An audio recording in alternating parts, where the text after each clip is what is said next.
Mesdames et messieurs, assalamu alaikum wa rahmatullahi wa barakatuh. Que la paix, bénédiction et la miséricorde d'Allah soient sur vous tous. Je suis encore une fois très ravi de vous rencontrer dans cette émission tout à fait spéciale, plutôt dans ce jardin des paradis qui représente ou qui sont représentés par la cercle d'invocation d'Allah. Et bien sûr, bon Ramadan à toutes et à tous, bon Sha'ban même à toutes et à tous.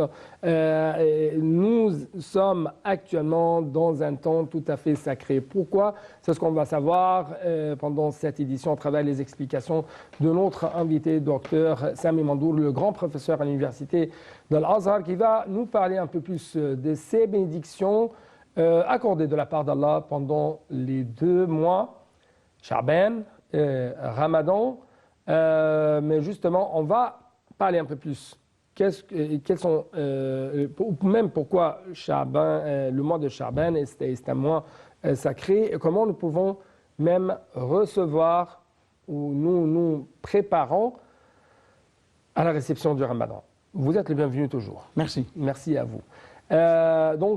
Pourquoi le mois de Sha'ban est un mois sacré en islam? Oui, c'est un mois important dans l'histoire même des musulmans et dans Bismillah ar-Rahman ar-Rahim d'abord. Alhamdulillah wa salatu wa salamu ala sayyidina Rasulillah wa ala alihi wa sahbihi wa man walah wa bishrah li sadri wa yassir li amri wa hlul 'uqdatan min lisani yafqahu qawli. Je commence par un hadith très important du prophète Mohammed sallallahu alayhi wa sallam. Et dans ce hadith, il a parlé de 3 mois. De Rajab, Sha'ban et Ramadan. Oui. Puisque le prophète a dit Allahumma barik lana fi Rajab wa Sha'ban wa ballighna Ramadan. Vous avez donc les 3 mois, sacrés dans un seul hadith. Bénédit, sacré, bénédit. Plutôt béni. Parce que quand on dit mots sacrés, les mots sacrés dans le calendrier musulman, ce sont 4. Parmi eux, vous n'avez pas Sha'ban. Ce qu'on appelle Ashhur Hurum. Si on traduit bien, ce sont les mots sacrés, c'est-à-dire ce sont les mois dans lesquels le combat est interdit. Avant l'islam et même tout au long de l'islam. Inna 'iddat ash-shhur 'inda Allahi 12 shahran fi kitabillahi minha 4 hurum. C'est-à-dire 4 mois qui sont sacrés. On parle de Dhul Qa'ida, Dhul Hijja, Muharram et Rajab. Ce sont les 4 mois sacrés dont parle le verset de la sourate At-Tawbah. Donc revenons à notre mouton et revenons au hadith du prophète Mohammed sallallahu alayhi wa sallam. Allahumma barik lana, Allah. Donc le prophète s'adresse à Allah en invoquant Allah subhanahu wa ta'ala, disant ô Seigneur, bénis pour nous le mois de Rajab et Sha'ban, et fais-nous vivre le mois de Ramadan. Donc on commence le mois de Rajab, le musulman attend la venue du mois de Sha'ban. Et si le mois de Sha'ban est venu, le musulman attend impatiemment l'arrivée du mois de Ramadan. Comme si le prophète nous dit, il faut vous préparer pour le mois de Ramadan dès le mois de Rajab. Et donc là, les musulmans sont toujours en état de veille morale. C'est-à-dire, vous devez être toujours attentif à ce qu'il y avait certainement, le mois de Ramadan s'approche. Parce que le mois de Ramadan s'approche, et même on peut le dire, après le mois de Ramadan, il y avait des musulmans, il y avait des compagnons du prophète qui disent Allahumma ballighna Ramadan. C'est-à-dire, même justement à la fin du mois de Ramadan, c'est déjà fini le mois de Ramadan, et ça commence le mois de Shawwal, il y avait des musulmans qui invoquent Allah, Allahumma ballighna Ramadan. Yani, fais-nous vivre pour vivre le mois de Ramadan. Et fait que nous allons vivre le mois de Ramadan. Puisque dans ce mois béni, il y avait beaucoup des valeurs et des mérites pour les musulmans qui doivent jeûner dans ce mois-là. Donc, le mois de Sha'ban, c'est ce mois qui nous prépare pour le mois de Ramadan. Raison pour laquelle, d'après même le hadith d'Aïcha radiyallahu anha, quand il a posé la question au prophète, il a vu le prophète sallallahu alayhi wa sallam jeûner beaucoup pendant le mois de Ramadan, le mois de Sha'ban. Jeûner beaucoup pendant le mois de Sha'ban. Et donc, elle a posé la question. Elle a posé la question au prophète sallallahu alayhi wa sallam. Je ne t'ai jamais vu jeûner plus autant que dans le mois de Sha'ban. Et donc le prophète l'a dit, oui, parce que c'est un mois où les actes des individus, les actes des humains seront exposés à Allah subhanahu wa ta'ala. Et surtout, le prophète jeûnait le lundi et le jeudi. Et pourquoi Aïcha demande au prophète sallallahu alayhi wa sallam? Parce que ce sont 2 jours aussi dans lesquels les œuvres seront exposées à Allah subhanahu wa ta'ala. Et j'aime que mes bonnes œuvres, Inch'Allah, seront exposées alors que je suis agent. Ouais. Puisque quand vous êtes en état d'adoration, en cas d'adoration, vous êtes agent, vous faites la prière, donc vous êtes en contact direct avec le Seigneur. Vous êtes toujours à proximité, puisque vous êtes très proche. Ouais. Et vous essayez toujours de purifier votre spiritualité, votre esprit. Exactement ça, exactement. Et cela, bien sûr, pour recevoir le grand prix accordé de la part d'Allah. C'est le paradis, bien sûr. Le paradis.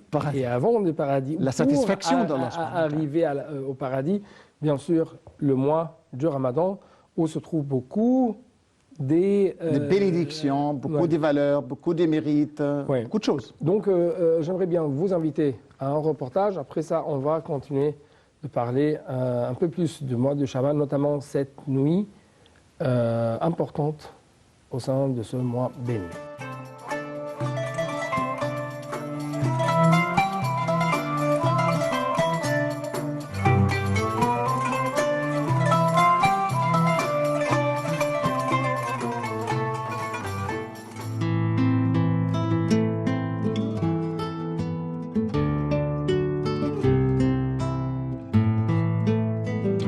Sha'ban est le 8e mois du calendrier musulman. Il est donc situé entre Rajab et Ramadan. Ce mois constitue une introduction au mois de Ramadan. Il permet de se préparer et de se conditionner à la venue du mois du Ramadan. En effet, le jeûne de Sha'ban, prescrit par le prophète à lui bénédiction et salut, prépare psychologiquement aux nouvelles habitudes quotidiennes du mois du jeûne, Ramadan. Aïcha, qu'Allah soit satisfait d'elle, a déclaré: le messager d'Allah jeûnait tout le mois de Sha'ban. Il le jeûnait entier, sauf peu. Le compagnon Osama bin Zayd a rapporté que le messager d'Allah jeûnait certains jours d'affilée à tel point que nous pensions qu'il ne s'arrêtait jamais. Et il mangeait certains jours d'affilée à tel point qu'il ne jeûnait plus, si ce n'est 2 jours par semaine. Il est consacré séparément au jeûne, en dehors des périodes où il jeûnait. Il n'y a pas un mois où il se consacrait le plus au jeûne que pendant Sha'ban. Je lui posai la question à ce sujet. Cher messager d'Allah, tu te consacres au jeûne à tel point que tu ne le romps pratiquement plus. Et tu interromps le jeûne à tel point que tu ne t'y consacres pratiquement plus, si ce n'est que 2 jours. Tu consacres supérément au jeûne en dehors des périodes où tu jeûnes. Quels sont ces 2 jours? Demanda-t-il. Le lundi et le jeudi, lui répondis-je. Au cours de ces 10 jours, les œuvres sont exposées au Seigneur de l'univers, et j'aime être en état de jeûne lorsque mes œuvres lui sont exposées. Je ne te vois pas autant jeûner les autres mois que pendant celui de Sha'ban. Le messager d'Allah répondit que les jeunes oublient ce mois qui se trouve entre Rajab et Ramadan. C'est pourtant le mois au cours duquel les œuvres montent vers le Seigneur de l'univers, et j'aime être en état de jeûne lorsque mes œuvres lui sont montées.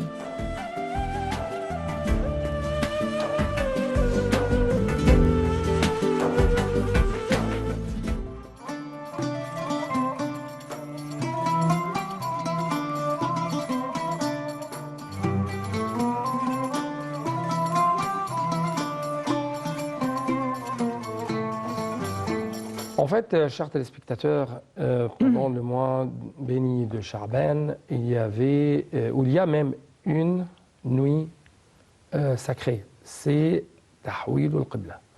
Et en même temps, il y a c'est cette nuit où pendant le mois, j'aimerais bien avoir plus d'explications. Pendant tous les mois de Sha'ban, les œuvres des musulmans sont exposées à Allah, ou pendant cette nuit, les œuvres des musulmans sont exposé à Allah. Pendant tout le mois, exactement. Pendant tout le mois. Parce qu'il n'y a pas une sacralité particulière à une nuit particulière dans le mois de Sha'ban. Il y avait même, vous savez, il y avait même des hadiths qui parlent de la nuit du mi-Sha'ban et des mérites. Mais il y avait quand même des hadiths authentiques et des hadiths qui parlent du mérite du mois de Sha'ban en général. Il y avait des hadiths authentiques, il y avait même des hadiths faibles. Donc il n'y avait pas même un acte particulier à faire pendant la nuit, selon les hadiths authentiques. Vous ne devez pas faire une pratique particulière pendant une nuit particulière, surtout la nuit du mi-Sha'ban. Oui. Sha'ban, c'est-à-dire des branches ou quelque chose comme ça, parce que j'aimerais bien corriger cette information. Parce que dans ce mois, il y a beaucoup de branches de bien. Juste au faux. Dans tous les mois. Oui. Mais quand on dit le mois de Sha'ban, vous pouvez le dire, mais quand même, les différentes branches de bien doivent être toujours dans tous les mois. Et dans toutes les heures. Vous devez toujours être inspiration de bien. Vous devez toujours inspirer le bien et vous devez toujours être utile. Mais puisqu'il y avait des gens qui parlent là, cette nuit a une valeur particulière, jusqu'à même dire, voilà, dans cette nuit en particulier, il y a les œuvres qui ont été exposées. Non. Là, c'est pendant tout le mois, on le dit. C'est les hadiths authentiques. Et pendant tout le mois, il y a toujours ces branches de bien. Des biens, bien sûr. Vous devez être toujours... C'est-à-dire, il y a une sorte de multiplication... Des biens tout au long de l'année, tout au long de votre âge. Une multiplication de hasanat, c'est exactement. Des prix de la part d'Allah. Le mois de Sha'ban a ses mérites parce que le prophète a fait plus de jeûnes dans ce mois-là. Pour se préparer, parce que vous avez déjà se préparer au mois de jeûne, au mois de Ramadan. Comme si vous faites un entraînement spirituel. Pour entrer bien en forme, dans le mois de Ramadan. Pour commencer bien votre mois béni de Ramadan, c'est le jeûne. Vous commencez à jeûner au mois de Sha'ban, surtout les 2 jours, le prophète le dit, le lundi et les jeudis, et pour dire, voilà, pour vous rappeler toujours, le mois de Ramadan s'approche, donc je dois me préparer à ce mois-là par le jeûne au mois de Ramadan, comme le prophète l'a fait. Le mérite du mois de Sha'ban vient encore d'un autre événement très important dont on parle toujours. C'est ce qu'on appelle le changement de la direction de la Qibla. Et donc, c'est un événement très important dans l'histoire même des musulmans. L'histoire de l'islam et des musulmans en général. Pourquoi? Parce que que signifie le changement de la Qibla? Le changement de direction. On s'est dirigé, donc quand le prophète était à la Mecque, et se dirigeait vers la mosquée sacrée, aucun problème. Et là, il y avait une possibilité de se diriger à la fois à la Mecque et à la fois à la mosquée Al-Aqsa. Les deux, à la fois, on peut le faire quand on était à la Mecque. Mais quand le prophète est à Médine, ça pose un problème. Puisque là, le prophète a reçu l'ordre de se diriger vers Bayt al-Maqdis. C'est un grand problème pour le prophète. Puisqu'il aimerait toujours se diriger vers Bayt al-Haram. Pourquoi? Parce que c'est la Qibla des musulmans à partir d'Adam jusqu'à la fin du monde. C'est ça le problème. Puisque qui a déjà élevé les assises de la maison sacrée, Bayt al-Haram, qui a déjà construit, le premier qui a construit la maison sacrée, c'est Adam. Puisque ce sont les anges qui ont déjà construit, mis les assises, et ce sont Adam d'abord, le premier qui a élevé les assises de cette maison. Ensuite, donc ça passe les temps, les générations, jusqu'à Abraham, le patriarche, le père de tout le prophète, qui a déjà, encore une fois, élevé les assises de la maison sacrée. Donc vous avez cet héritage prophétique, cet héritage islamique. Je ne parle pas de l'islam en tant que Islam, la religion qui a commencé avec la mission du prophète. Mais je parle de l'islam en tant que la religion d'Allah dès la création puisque tous les prophètes se sont appelés musulmans. Parce que l'islam, c'est quoi? La soumission totale aux ordres d'Allah subhanahu wa ta'ala. Et donc, tous les prophètes et messagers sont musulmans dans ce sens-là. Et donc, là, le changement de la qibla, c'est pour dire, voilà, cette unité des missions prophétiques de la création d'Adam jusqu'au l'ultime prophète, Muhammad sallallahu alayhi wa sallam. Donc là, le changement de la qibla vient dans ce contexte-là, pour unifier l'humanité. Ouais. Pour que toute l'humanité se dirige vers une seule qibla, c'est la qibla d'Allah subhanahu wa ta'ala. Ouais. Ce n'est pas le prophète qui a précisé la qibla, mais c'est Allah subhanahu wa ta'ala. فَلَنُوَلِّيَنَّكَ قِبْلَةً تَرْضَاهَا. Donc on vous demande de vous diriger vers une qibla que vous-même, vous allez être dont vous allez être satisfaite. Et donc là, dans ce contexte-là, le Coran a dit, quand le Coran a lancé ce changement, il y avait un problème, puisque le prophète était à Médine. Après, comme le disent les hadiths, ouais. Après 16 mois ou 17 mois de l'émigration du prophète Mohammed sallallahu alayhi wa sallam. Donc le prophète a passé 16 ou 17 mois en se dirigeant vers Bayt al-Maqdis. Ouais. Et donc, le Coran le dit, avant même l'institution de la qibla. Le Coran le dit. C'est-à-dire, le Coran a dit, il y avait des gens de faible d'esprit qui doivent vous dire pourquoi vous avez changé de direction. Donc là, donc là, il y a des musulmans qui en disent, et donc les prières qu'on a déjà faites. Vers maintenant, le Coran nous demande de nous adresser vers Al-Kaaba, vers la maison sacrée de la Mecque. Et les autres prières qu'on a déjà faites, dans les 16 et les 17 mois. Ouais. Et les gens qui ont déjà trouvé la mort, quels étaient le destin, le sort de leurs œuvres. Donc là, le Coran a parlé de tous ces points dans les versets coraniques. Le Coran a dit la tranchée. Et dans ce sens-là, le mot iman veut dire exactement comme le disent les exégètes, as-salah. Ouais. Et donc là, ce changement de la qibla. La prière. La prière, c'est ça, exactement la prière. Puisqu'il y avait des gens qui ont posé la question. Et les prières qu'on a déjà faites. En se dirigeant vers Bayt al-Maqdis. Il y avait des gens qui ont déjà trouvé la mort. Ouais. Et ont déjà des bons œuvres qui ont déjà fait. Ouais. Quel sera le sort de ces gens-là? Ouais. Est-ce que ces œuvres qu'on a déjà faites ont été déjà perdues?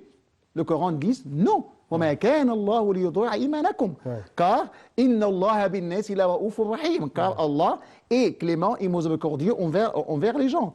Donc là, ça nous rappelle d'abord l'unicité d'Allah, ça rappelle l'unité du genre humain, puisque cette maison sacrée a été établie dans ce lieu pour tous les gens. وهدى إن أول بيت وضع للناس للذي ببكة مباركا وهدى للعالمين. العالمين, c'est-à-dire tout le monde. Ouais. C'est pas seulement les musulmans. C'est une maison sacrée édifiée par Allah pour tous les humains. فيه آيات بينات مقام إبراهيم, c'est-à-dire ça nous rappelle le père de tout le prophète. Là, ça réalise l'unité, puisque vous parlez de la paix. Ça réalise même la paix de l'humanité, puisque l'humanité doit se rappeler que leur origine est une, que leur père est une, parce que le père de tout le prophète, c'est qui? C'est Abraham. Que leur père est Adam, c'est aussi un. Le père de l'humanité est un, c'est Adam. Le père de tout le prophète et messager, c'est un, c'est Abraham. Le message d'Allah à tous les humains, c'est un aussi, c'est l'unicité. Donc, le changement de la direction de la qibla vers la Mecque, voir la maison sacrée de la Mecque, ça porte toutes ces sens-là. C'est pas seulement, comme il y a certains qui disent, même le Coran le dit, c'est pour satisfaire, pour plaire au prophète, puisque le prophète le veut. Mais pourquoi le prophète le veut? Parce que c'est l'héritage de son père Abraham. Parce que c'est l'héritage de son père Adam. Parce que c'est le seul message de l'islam à partir d'Adam jusqu'à la fin du monde. Je dois vous donner une sorte de pause. Oui. Oui. Je n'ai besoin quand même. Oui. À travers cette visite à un monument historique, à une mosquée monumentale dont dispose notre Grand Caire.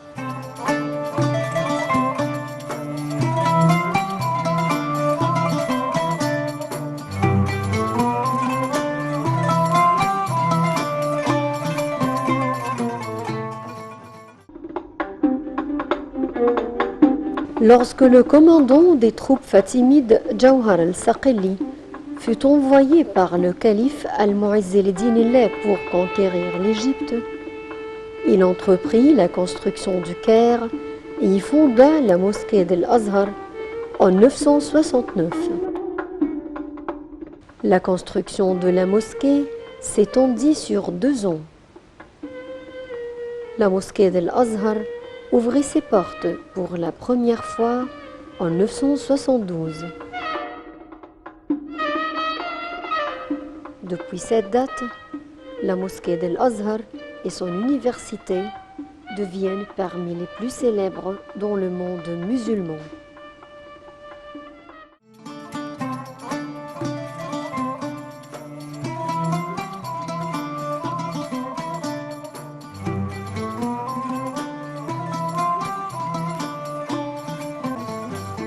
Donc, dans cette dernière partie de notre émission, justement, nous devons parler très rapidement comment nous pouvons recevoir, accueillir cette bonne invitée, cet invité honorable, le mois béni du Ramadan. Oui, bismillah ar-Rahman ar-Rahim. شهر رمضان الذي أنزل فيه القرآن هدى للناس وبينات من الهدى والفرقان. Pourquoi j'ai commencé par ce verset-là? Pour montrer l'importance catégorique du mois de Ramadan chez les musulmans en général, au islam et chez les musulmans. Puisque Shahr Ramadan, ce n'est pas uniquement le mois de jeûne. Ouais. C'est aussi le mois du Coran. Ouais. C'est le mois durant lequel, désolé, le Coran fut révélé. Ah. Quelqu'un qui pourrait poser la question, est-ce que tout le Coran fut révélé dans le mois du Coran? Oui. Vraiment? Oui, intégralement. Donc vous avez étonné.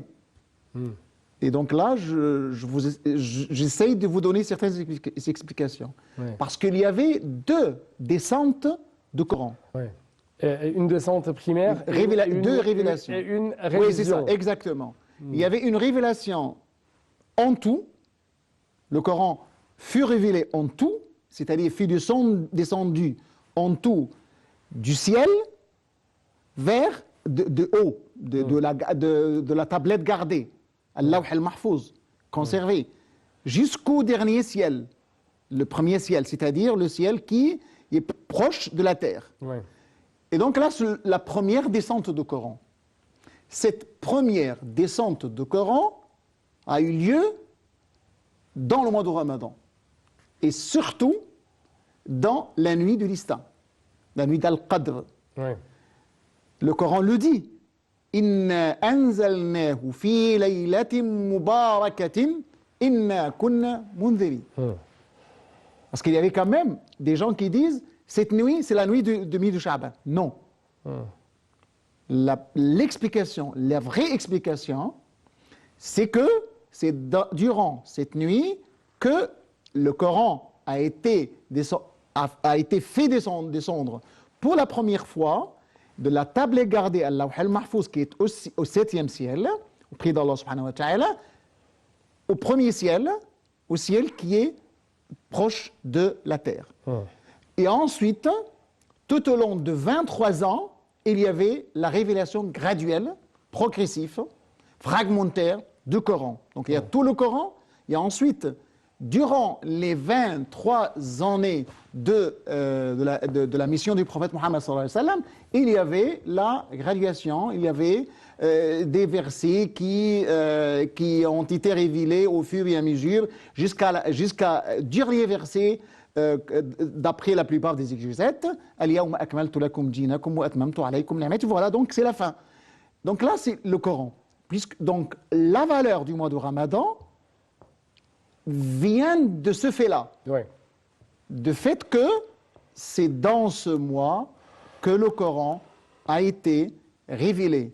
Révélé pour la première fois tout à la fois, et ensuite, durant la mission de prophète, on a vu le Coran faire descendre sur le prophète Mohammed sallallahu alayhi wa sallam à travers les différentes circonstances pour les musulmans et pour le prophète Mohammed sallallahu alayhi wa sallam. Donc là, c'est première chose. Deuxième chose, puisque ce mois aussi, quand le Coran dit شهر رمضان الذي أنزل فيه القرآن هدى للناس وبينات من الهدى والفرقان فمن شهد منكم الشهر فليصم.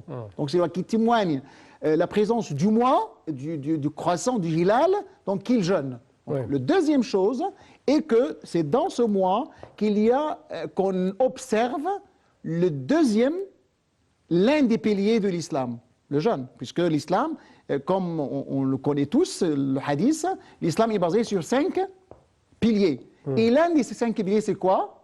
C'est le jeûne. Donc, c'est dans ce mois qu'on observe un pilier de l'islam, tout un pilier, des 5. Imaginez que l'islam est 5 piliers, et donc c'est dans ce mois qu'on accomplisse, qu'on observe ce pilier.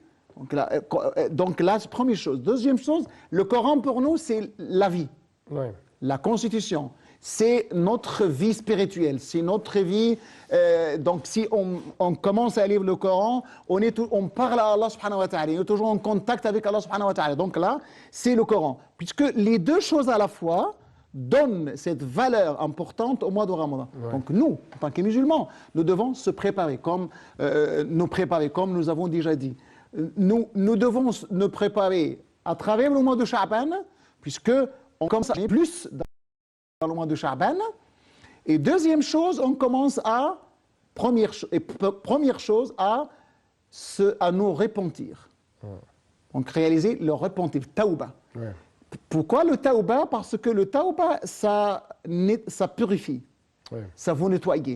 Si vous avez des saletés, c'est-à-dire des péchés, tout au long des autres mois, donc là, faites attention, le mois de Ramadan s'approche, il faut vous débarrasser de ces saletés, il faut vous débarrasser de ces péchés.